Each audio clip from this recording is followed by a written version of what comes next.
1절에서 4절 말씀입니다. 제가 가진 성경은 신약성경 124쪽입니다. 누가복음 17장 1절부터 봉독하겠습니다. 예수께서 제자들에게 이르시되 실족하게 하는 것이 없을 수는 없으나 그렇게 하게 하는 자에게는 화로다. 그가 이 작은 자 중에 하나를 실족하게 할진대 차라리 연자 맷돌이 그 목에 매여 바다에 던져지는 것이 나으리라. 너희는 스스로 조심하라. 만일 내 형제가 죄를 범하거든 경고하고 회개하거든 용서하라.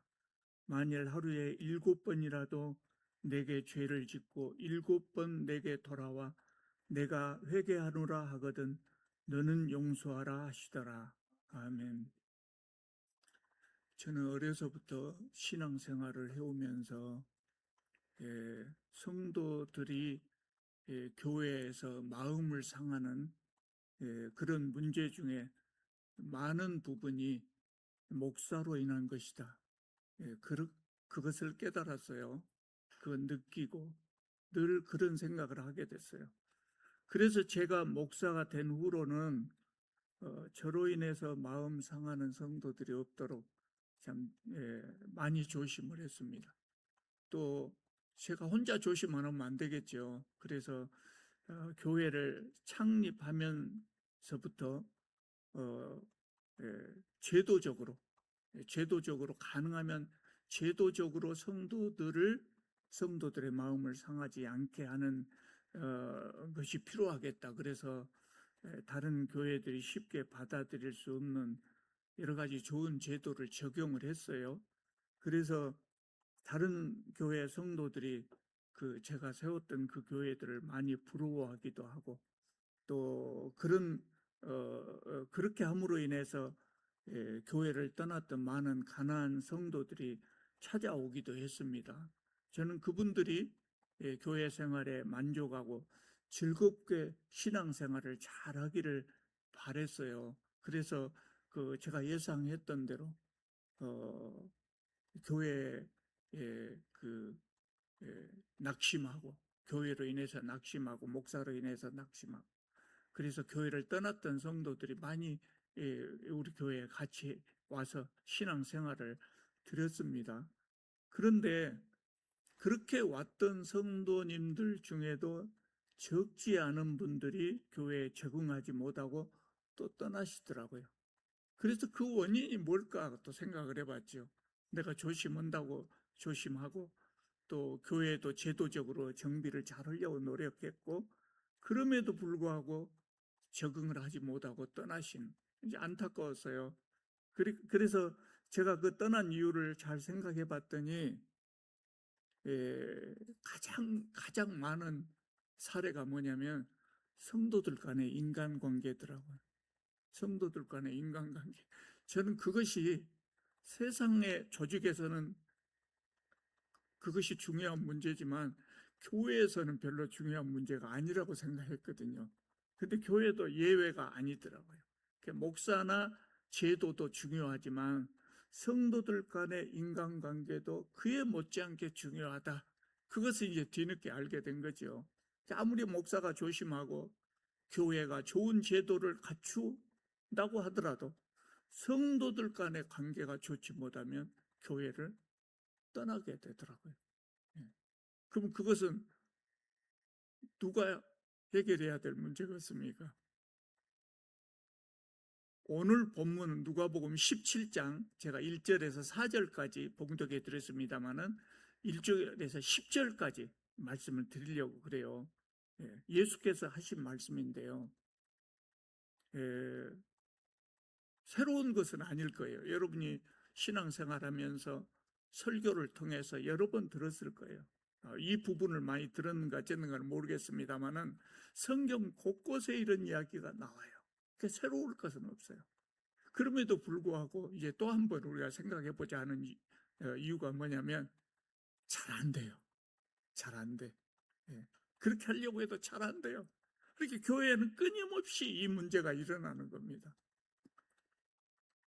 그래서 오늘 우리 시대의 교회들이 꼭 지켜야 될 말씀이다. 그런 생각이 들어요. 우리 참빛교회가 정말 좋은 교회가 되기를 바라는 마음으로 이 말씀을 드리는 겁니다. 교회가 어떻게 하면 좋은 교회가 될까 늘 연구하거든요. 근데 제가 목회 활동을 하면서 느낀 것은 이거예요. 예수께서 누가복음 17장 1절에서 10절 말씀을 가지고 네 가지로 교훈을 주셨어요. 그 첫 번째가 뭐냐? 스스로 조심하라. 1절에서 3절 상반절까지입니다. 제가 다시 한번 읽어볼게요. 예수께서 제자들에게 이르시되 실족하게 하는 것이 없을 수는 없으나 그렇게 하는 자에게는 화로다. 그가 이 작은 자 중에 하나를 실족하게 할진대 차라리 연자 맷돌이 그 목에 매어 바다에 던져지는 것이 나으리라. 너희는 스스로 조심하라. 스스로 조심하라겠습니다. 무엇을 조심하라는 겁니까? 다른 사람을 실족시키지 않도록 조심하라. 그런 이야기입니다. 그럼 우리가 다른 사람을 실족하게 하지 않으려면 어떻게 해야 됩니까? 다른 사람을 실족시키는 이유들은 여러 가지가 있을 겁니다. 근데 그것을 우리가 하지 않으려면 어떻게 해야 될 것입니까? 스스로 늘 돌아보면서, 스스로 나를 돌아보면서 조심하고 또 조심해. 조심하고 또 조심해. 쉽지 않습니다. 이거 쉽지 않습니다. 누구나 다 조심한다고 할 겁니다. 세상에 사는 사람 누구나 다 조심한다고 할 겁니다. 근데 이게 쉽지 않습니다. 또 나는 조심하는 것 같아요. 근데 사실은 조심하지 않고 사는 경우가 많아요. 흉을 보자고 하는 것은 아니고요. 대표적으로 이런 경우가 어떻게 나타나냐면 나는 조심한다고 해도 이게 그렇게 안 되는 사람들 특징을 보면요. 대표적으로 뭐냐면 생각 없이 아무데나 주차하는 사람들. 아무데나 다른 사람 불편하든 말든 주차. 그 사람도 조심하고 삽니다. 근데 그때까지 아마 그 나이가 되도록 그 성격이 아주 이상적으로 잘 정립이 되지 못한 것 같아요. 많은 원인이 있겠지만 우리는 조심한다고 해도 그렇게 되는 겁니다. 실수를 전혀 하지 않고 살 수는 없어요. 왜냐하면 사람은 누구나 완전하지 못하기 때문입니다. 그래서 예수께서도 방금 뭐라고 말씀하십니까? 실족하게 하는 것이 없을 수는 없으나 우리가 살다 보면 남을 실족하게 할 수도 있다 그 말입니다. 그러나 어떻게 하라고요? 스스로 조심하라. 그렇게 할 수도 있지만 스스로 조심하라. 늘 조심해야 된다는 거예요. 왜냐하면 나의 실수로 인해서 그것이 내 실수로 나만 욕먹고 말면 괜찮은데 다른 사람들까지 실족하게 하고 그렇게 되면 그 사람이 교회를 떠나게 될 수도 있기 때문에 그렇습니다. 교회에서 누가 남을 실족하기 쉬울까요? 교회에서 남을 실족하기 쉬운 사람은 중직자들일수록 많은 책임을 맡고 그러는 중직자일수록 남을 실족하게 할 가능성이 높습니다. 첫 번째가 목사고 두 번째는 장로고. 왜냐하면 중직을 맡다 보니까 중직을 맡고 있으면 다른 사람에게 영향을 미칠 수 있거든요. 그럼 중직자만 그런 거냐면 그런다는 것이 아니라 모든 사람들이 다 그럴 수 있어요. 근데 특히 이제 중직자들이 조심을 해야죠. 목사부터 날마다 자기 자신을 돌아보면서 조심해요. 그러니까 세상에만 그것이 있는 것이 아니라 성경 속에 그 말은 없지만 비슷한 말은 얼마든지 있어요. 자기 성찰입니다. 자기 성찰을 잘하는 사람하고 자기 성찰을 하지 않고 사는 사람하고는 이렇게 보는 모습부터 다릅니다. 다른 사람들이 실족해가지고 교회를 떠나면서 다른 교회라도 가면 괜찮지요. 근데 그 사람이 아예 다른 교회도 안 나가고 그냥 구원의 대열에서 멀어진다면 너무나 가슴 아픈 일 아니겠습니까? 그래서 2절을 보면 예수께서 무서운 말씀하셔요. 그가 이 작은 자 중에 하나를 실족하게 할진대 차라리 연자 맷돌이 그 목에 매어 바다에 던져지는 것이 나으리라. 이 말씀은 다른 사람을 실족하게 하는 사람은 물에 빠져 죽으란 말 아닙니다. 물에 빠져 죽으라 그런 말 아니. 그럴 정도로 심각한 일이라 그 말입니다. 그럴 정도로 남을 실족하게 한다는 것이 그럴 정도로 심각한 일이에요. 그러니까 우리가 스스로 조심하라. 여러분, 실수하고 싶어서 실수하는 사람이 어디 있겠습니까? 누구나 다 잘하려고 하지요. 그래도 실수하게 되는 경우가 있습니다. 그럼 어쩌면 좋겠습니까? 어쩔 수 없어요. 더 노력하는 수밖에 없어요. 더 많이 생각하고 더 많이 조심하고 더 많이 남을 배려하도록 그렇게 노력하는 수밖에 없어요. 또 내가 남을 실족하게 했다는 것이 깨달아지면 어떻게 해야 돼요? 즉시 가서 해명하고 사과하고. 그것이 첫 번째 교훈입니다. 스스로 조심하라. 두 번째는 용서하라고 하셨어요. 3절 하반절부터 읽겠습니다. 만일 내 형제가 죄를 범하거든 경고하고 회개하거든 용서하라. 만일 하루에 7번이라도 내게 죄를 짓고 7번 내게 돌아와 내가 회개하노라 하거든 너는 용서하라. 그렇게 말씀하셨습니다. 첫 번째가 뭐였습니까? 다른 사람을 실족시키지 않도록 스스로 조심하라. 그건 이제 내가 해야 될 일이에요. 내가 스스로 조심해라. 그러나 사람은 아무리 조심해도 실수를 전혀 하지 않을 수 없단 말이에요. 그래서 예수께서 이 두 번째 교훈을 주신 거예요. 그건 뭐예요? 나에게 죄를 범한 사람을 용서하라 그랬습니다. 그게 첫 번째로 나는 다른 사람을 실족시키지 않도록 조심하고 다른 사람이 나를 실족하게 할 때는 실족하지 말고 그 사람을 용서하라 그 말이에요. 용서하라. 사람은 누구나 실수하면서 삽니다. 그렇기 때문에 남이 실수할 때마다 탓하고 문제를 삼으면 교회는 안정되지 못하고 계속해서 분란이 일어날 수밖에 없어요. 그런 모습을 보면서 또 많은 사람들이 실족할 것입니다. 그래서 예수께서는 그런 사람들 때문에 실족하지 말고 용서해라 그랬습니다. 옛날 어른들에게 들은 말씀인데요.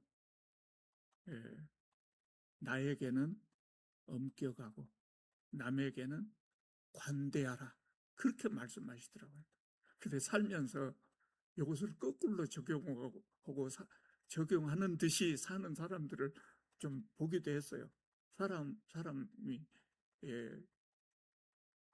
남이 볼 때 참 좋은 사람이라고 보이려면 나에게는 엄격해야 됩니다. 엄격한 잣대를 적용하고 남에게는 관대하고.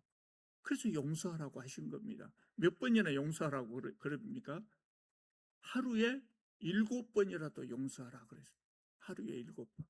마태복음에도 비슷한 구절이 나와요.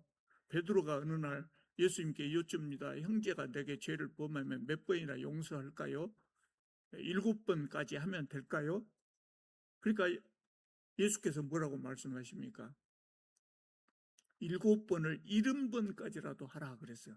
베드로는 7번 용서하면 될까요? 그랬을 때 칭찬받을 줄 알았을 거예요. 그런데 예수님은 7번을 70번까지 곱하면 몇 번이요? 490번입니다. 꼭 끝까지, 아니 490번 용서하라 그 말이 아니라 끝까지 용서하라 그 말입니다. 한없이 용서하라. 오늘 본문에 7번이라도 그랬지만 오늘 본문에 7번은 하루에 7번이에요. 하루에 7번. 그러니까 이 말씀도 역시 끝까지 용서하라는 말씀이에요. 여러분, 다른 사람을 하루에 7번이 아니라 평생에 7번 보통 사람들은 다른 사람을 용서한다고 할 때 평생에 7번 용서할까요? 안 할까요? 자식들에 대해서는 한없이 용서합니다. 가족들은 용서하고 삽니다. 남에 대해서는 제가 보기에 그렇습니다. 제가 저를 돌아볼 때 7번까지 용서 못 하는 것 같아. 에이, 상종 못 할 사람이다. 그리고 7번 용서하기 전에 얼굴을 돌려버리는 것 같아요. 예. 근데 용서가 없으면 교회가 바로 설 수가 없어요. 그래서 용서하라고 말씀하시는 거예요. 저도 지금까지 세상을 살아오면서 남을 용서하는 것도 많이 해봤고, 용서하지 못해서 마음속에 분노를 쌓아두고 산 적도 있습니다. 정말 남을 용서한다는 것은 쉬운 일이 아닙니다. 그런데 어떻게 하겠습니까? 교회로 전립을 하려면 교회 안에 용서가 없으면 안 돼요. 용서가 사라지면 교회는 더 이상 전립하지 못하는 것입니다. 그래서 우리는 용서해야 됩니다. 좋은 교회, 우리 교회를 좋은 교회로 만들기 위해서는 용서해야 됩니다. 쉽지 않습니다. 그래서 이제 세 번째 이야기가 나옵니다. 예수께서 하루에 7번이라도 용서를 하라고 하니까 이게 쉬운 일이 아니거든요. 그러니까 사도들에게 지금 이 말씀을 했는데 사도들이 뭐라고 합니까? 5절에 나와 있습니다. 사도들이 뭐라고 합니까? 5절을 보면 사도들이 주께 여짜오되 우리에게 믿음을 더하소서 하니 주께서 이르시되 너희에게 겨자씨 하나만한 믿음이 있었더라면 이 뽕나무더러 뿌리가 뽑혀 바다에 심기어라 하였을 것이요 그것이 너희에게 순종하였으리라. 5절 6절을 읽어보면 5절 6절을 읽게 되면은요 다 읽은 다음에 5절은 사라져버리고 없습니다. 머릿속에서 5절은 사라지고 6절만 남습니다. 믿음이 겨자씨만한 믿음, 조금만 믿음이 있어도 뽕나무를 뽑아서 바다에 옮겨 심을 수 있는 것이구나. 또 다른 성경의 다른 곳에 예수께서 뭐라고 말씀하냐면 작은 믿음만 있어도 산을 옮길 수 있다 그랬어요. 산을 옮길 수 있다. 이런 말씀을 사람들은 좋아하는 겁니다. 그래서 중요한 말씀은 놓치고 이 말씀만 머릿속에 남아있어요. 그래서 이 말씀을 읽은 다음에는 산아 움직여라 그럽니다. 믿음으로 기적을 행하려고 합니다. 믿음으로 기적을 행하려고 합니다. 되겠습니까? 됩니까? 안 됩니까? 안 됩니다. 왜 안 됩니까? 말씀을 잘못 적용한 거예요. 이 5절 6절 말씀은 믿음을 가지고 기적을 행해라는 말씀이 아닙니다. 작은 믿음만 있어도 요술을 부리듯이 기적을 행할 수 있다 그 말씀이 아니에요. 이 말씀은 믿음의 능력을 설명하시려고 하는 그 말씀이 아니라 용서하라는 말씀이에요. 그래서 성경을 읽을 때는 꼭 전후 문맥을 살펴야 돼요. 한번 살펴볼까요? 예수님이 사도들에게 뭐라고 했냐면 바로 앞에 하루에 7번이라도 용서하라 그랬어요. 그러니까 사도들이 뭐라고 해요? 예, 그러겠습니다. 그러면 좋았을 텐데 우리에게 믿음을 더하소서 그렇게 말을 해요. 그러니까 이 말이 뭔 말이에요? 하루에 7번이라도 용서하라. 그러니까 사도들이 우리에게 믿음을 더하소서. 뭔 뜻이에요? 할 수 있단 말이에요? 없단 말이에요? 못 한단 말이에요. 우리는 못 얻었는데요. 그래서 어쩌란 말이에요? 믿음을 더해. 지금 우리는 믿음이 약해서 할 수 없으니 예수께서 큰 믿음을 주시면 우리가 할 수 있겠습니다. 이런 의미예요. 예수님께서 제자들의 그 말을 듣고 기분이 좋을까요? 안 좋아질까요? 아니 하루에 7번이라도 용서하라니까 예 그러겠습니다. 그거 안 되면 예 한번 노력해 보겠습니다. 이렇게라도 이야기해야 될 텐데 우리에게 믿음을 더하소서. 우리는 믿음이 없어서 못하니 큰 믿음을 주시면 할 수 있겠습니다. 믿음 핑계를 대는 거예요. 그러니까 예수님이 뭐라고 대답하시겠어요? 용서하는데 믿음이 크냐 적냐는 문제가 여기서 왜 나오냐 이 사람들아 그렇게 이야기할 것으로 기대돼요. 이 대화를 이렇게 보면 아니 용서한다고 하면 될 것을 용서하는데 믿음이 크냐 적냐 하는 문제가 왜 나오냐. 겨자씨 하나만한 믿음만 있어도 된다. 믿음이 없다고 핑계대지 말고 있는 믿음을 실천해라. 그 나무라시는 말씀이에요. 작은 믿음을 핑계대니까 나무라시는 말씀이 바로 뽕나무를 옮겨서 바다에 옮겨지게 하리라, 그 말씀이에요. 기적을 행하라는 말씀이 아니에요. 여러분, 예수께서 용서에 대하여, 원수를 사랑하는 것에 대하여 여러 번 강조해서 말씀하셨어요. 여러 번 강조, 성경에 곳곳에 나옵니다. 왜 그토록 강조할까요? 사람들은 누구나 남을 용서하는 것이 쉽지 않기 때문입니다. 남을 용서하는 것이 쉽지 않습니다.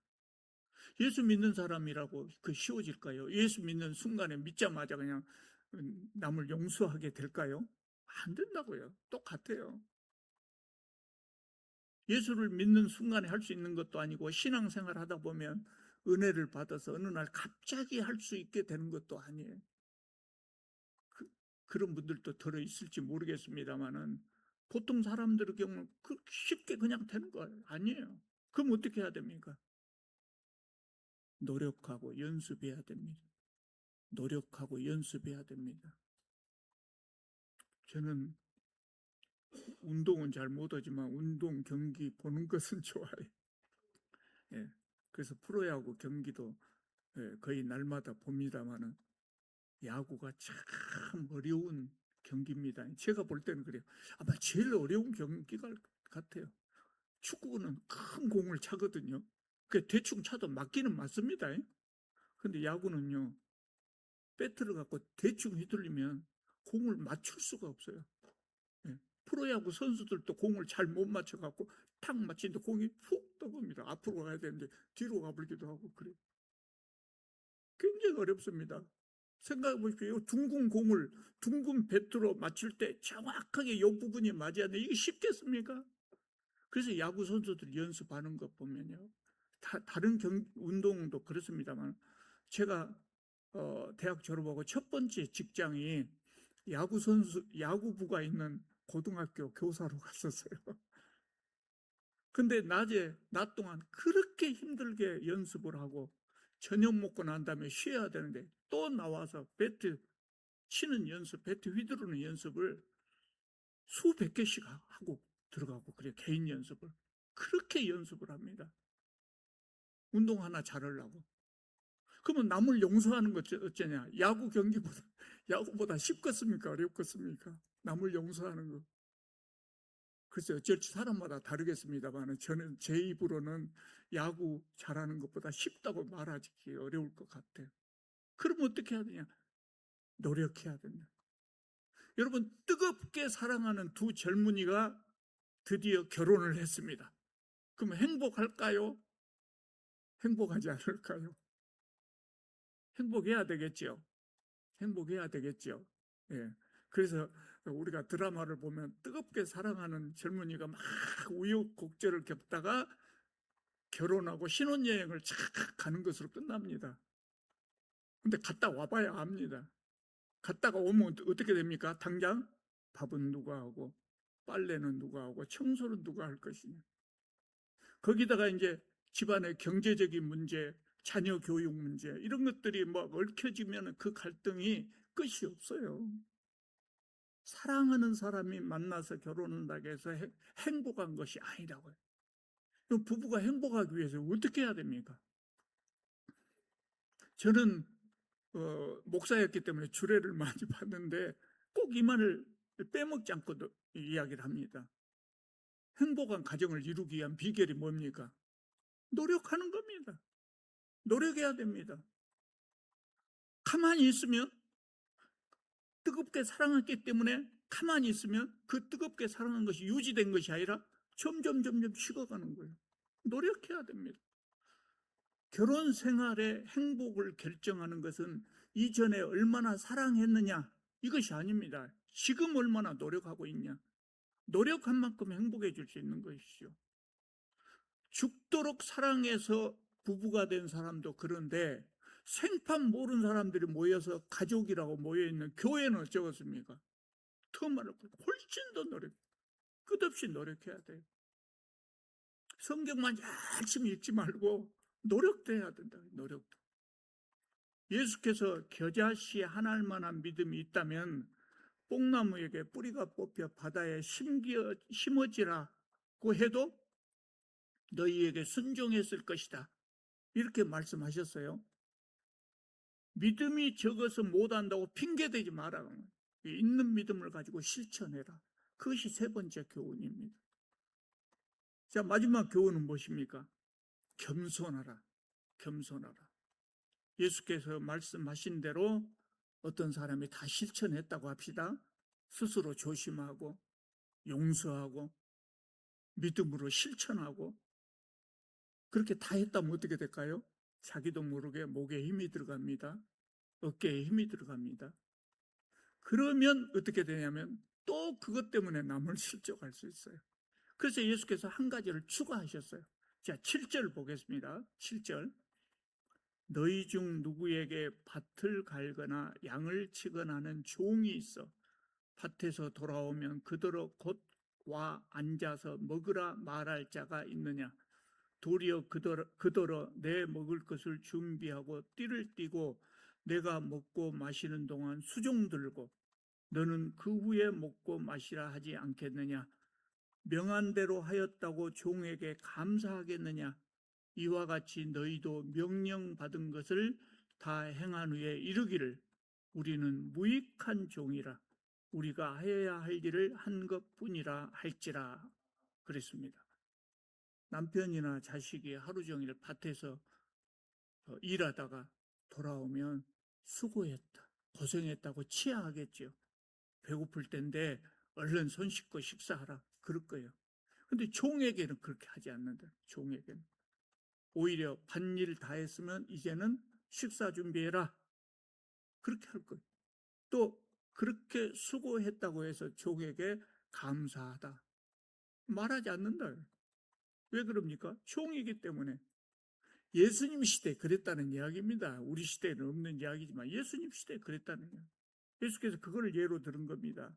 그래서 제자들에게도 권하기를 모든 것을 다 행한 후에 나는 주님께 무익한 종입니다. 마땅히 해야 할 일을 했을 뿐입니다. 이렇게 생각하라는 거예요. 칭찬을 기대하지 말라는 거예요. 왜 예수께서 이렇게까지 심한 말씀하셨을까요? 우리는 예수 믿을 때 이미 많은 은혜를 받은 사람. 세상의 은혜 중에 그 은혜보다 큰 은혜는 없어요. 하나님께서 우리를 자녀 삼아주신 그 은혜, 큰 은혜를 받은 사람들이기 때문에 겸손하라는 거예요. 우리가 한 일은 그 은혜에 비교하면 작은 일이기 때문에. 여러분, 우리가 이렇게 충성스럽게 일할 때 하나님께서 당연히 상을 베푸실 거예요. 당연히 상을 베풉니다. 그러나 그 상까지도 바라지 말고 감사한 마음으로 일하라는 겁니다. 우리가 받은 은혜가 크기 때문입니다. 오늘 본문 말씀 예수께서 우리에게 주신 교훈이 4가지입니다. 남을 실족시키지 않도록 스스로 조심하라. 남이 나를 실족하게 할 때는 실족하지 말고 용서하라. 믿음이 적다고 핑계대지 말고 해봐라. 실천하라. 실천한 후에는 겸손하라 그랬습니다. 여러분, 세상의 교회들이 이 말씀을 그대로 실천한다면 굉장히 어려운 일입니다만 모든 성도들이 이 말씀을 실천하는 그런 교회가 있다면 그 교회는 정말 좋은 교회 됩니다. 정말 좋은 교회 됩니다. 우리 참빛교회가 이 말씀대로 실천한다면 정말 소문난 교회, 하나님 나라의 모델하우스가 될 것입니다. 우리 날마다 이 말씀을 삶 속에서 실천하고 여러분이나 저나 삶 속에서 실천하고 노력하고 그렇게 살 수 있기를 바랍니다. 기도드리겠습니다.